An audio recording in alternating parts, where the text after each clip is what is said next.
ফেসবুকের এখন একটা ভাইরাল টপিক রেস্ট্রিক্টেড মনিটাইজেশন, আদার মনিটাইজেশন টুলস রেস্ট্রিকশন। এগুলা দেখে আপনারা ভয় পাবেন না বা কাজ করার মন মানসিকতা হারায় ফেলবেন না। এগুলো সাময়িক। আর কোনো কাজ করতে গেলে অনেক ধরনের বাধা থাকে। আমরা বলে থাকি হয়তোবা উপরের দিকে উঠতে গেলে মানুষ টেনে নিচের দিকে নামে। ফেসবুকে কিছুটা তাই। আমরা যখন উপরের দিকে ওঠার চেষ্টা করি তখন ফেসবুক আমাদেরকে টেনে নিচে নামানোর চেষ্টা করে যাতে আমরা আমাদের কনফিডেন্স হারাই ফেলি। কখনো কনফিডেন্স হারাবেন না। কনফিডেন্স হারাইলে আপনারা আপনাদের জীবনে কিছুই করতে পারবেন না। হয়তোবা সাকসেস আসতে একটু দেরি হয়। যেমন আমারও সাকসেস আসতে অনেক দেরি হয়েছে বা আমি এখন সাকসেসফুলও না। আমাকে আরো সাকসেস আনতে হবে। সো আপনারা যখন রেস্ট্রিক্টেড মনিটাইজেশন পাবেন বা আদার মনিটাইজেশন টুল পাবেন তখন আপনারা কি করবেন জানেন? তখন আপনারা করবেন কি আপনাদের পেজের সব ধরনের মিউজিক ভিডিও ডিলিট করে দিবেন।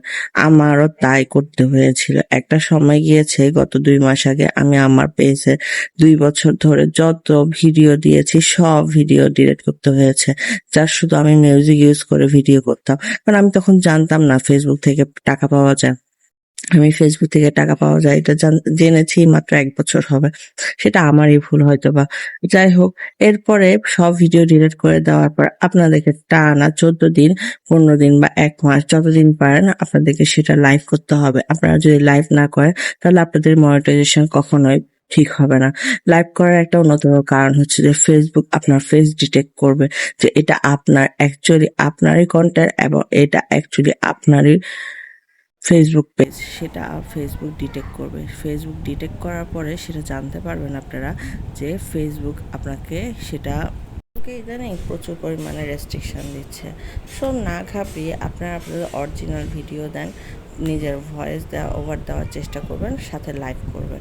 লাইভ আপনার চেহারা দেখিয়ে না দেখিয়েও করা যায়, তবে চেহারা দেখিয়ে করাটা ভালো। তারপরও আপনারা যে ধরনের ভিডিও দিচ্ছেন আপনাদের চেহারা না দেখিয়ে সে ধরনের ভিডিও দিয়ে লাইভ করতে পারবেন। আশা করি লাইভ করলে অনেক প্রবলেম সলভ হবে।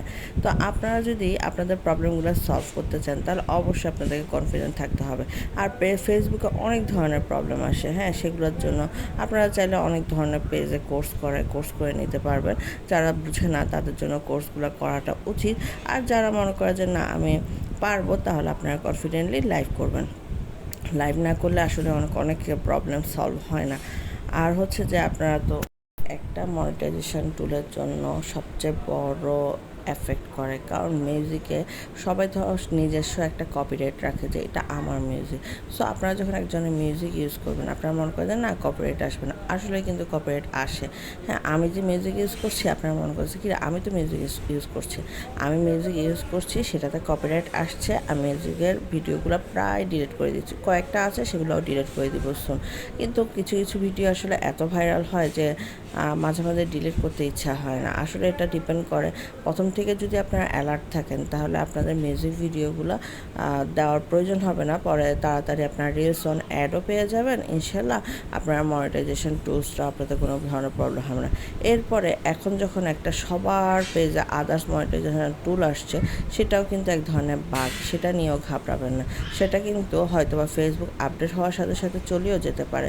তো ধৈর্য ধরুন, কনফিডেন্স থাকুন আর আমার সাথে থাকুন। যারা যারা আমার পেজে লাইক কমেন্ট করেন না অবশ্যই লাইক দিবেন, ফলো দিবেন, পাশে থাকবেন। আপনারা না থাকলে আমি কিছুই করতে পারবো না।